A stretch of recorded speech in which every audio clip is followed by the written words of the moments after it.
Hey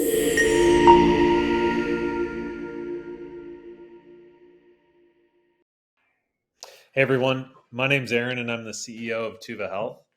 And we are super excited to be a sponsor of the XPC Hackathon.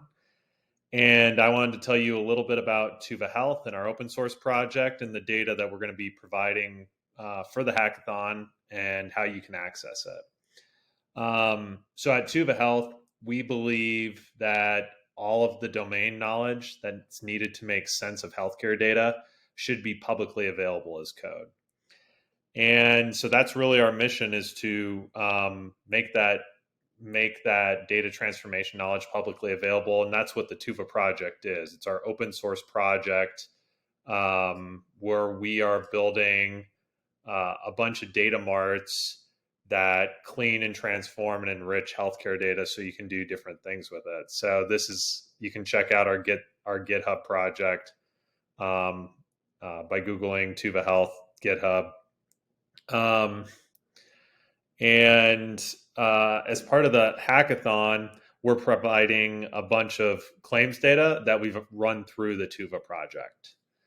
So we're providing this data in a Snowflake instance that we've spun up. And so to get access to this Snowflake instance, and I'll walk you through the data in just a second, you'll want to ping somebody from the Tuva Health team channel in the XPC Slack.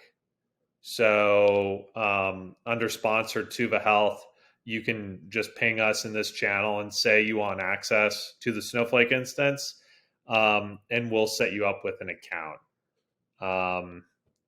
And now let me walk you through what data is in Snowflake.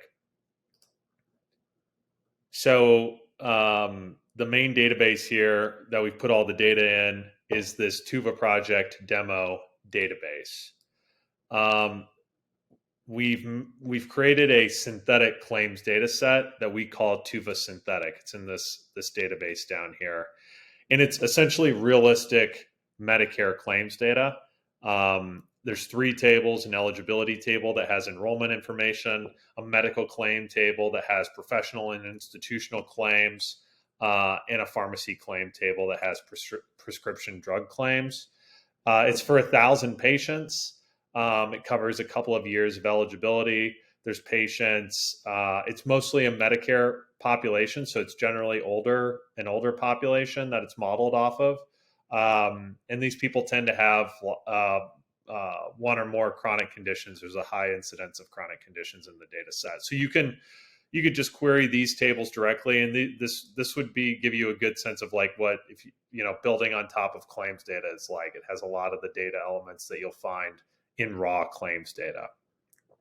But additionally, we've run all of this claims data through the Tuva project, which again, the Tuva project is a bunch of different data marts that build concepts on top of raw healthcare data. And it also is a bunch of terminology code sets that you need to really work with raw healthcare data. So for example, we've loaded all of our terminology code sets from the Tuva project into this terminology database.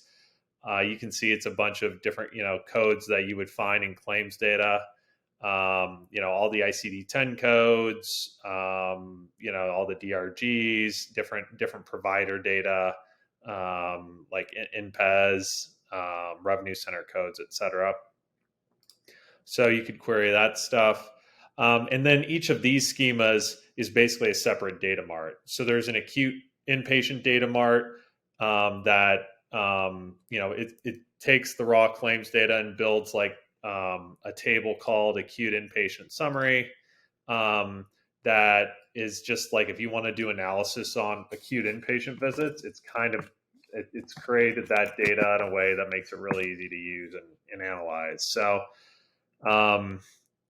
there's one record. Basically, what the MART does is it groups claims into encounters, and then it creates encounter start and end dates, and just has a bunch of dimensions and metrics that are related to that hospital stay: the name of the provider, the DRG, and think metrics like length of stay and whether the patient died and the total cost of the visit, et cetera. So there's several more data marts in here that you could query. Readmissions takes the acute inpatient data mart and basically builds the CMS readmission measures. So you could build a readmission machine learning model to predict readmission rates if you wanted to, off of the readmission summary table. If you wanted to do PMPM, like per member per month spend analytics, you could use this in conjunction with the service category grouper table. The service category grouper data mart basically groups every single claim into one particular one of like roughly 20 different service categories. So was this claim like acute inpatient or SNF or inpatient rehab or office visit, et cetera. And if you want more information about all these data marts, you can go to the tuvaproject.com website. And within data marts, you can see a description or you can learn more about any of these data marts, and including like the data dictionary for the example tables if you want to understand the columns, if the columns aren't named like in a self-evident way, or even SQL to try that you can run directly in Snowflake. So for example, here's a query that gives you the all the distribution of patients by age group. You could just copy and paste the SQL back into Snowflake and execute it. And so this is the distribution of patients in the synthetic data set. That's the other way you can explore the data set. All right. Hopefully this is helpful. I hope you have a fun time with the hackathon. And I hope the data that we've provided is useful and that you're able to build on top of it to do some interesting things to improve primary care. Ping us on Slack if you have any questions. Thanks a lot.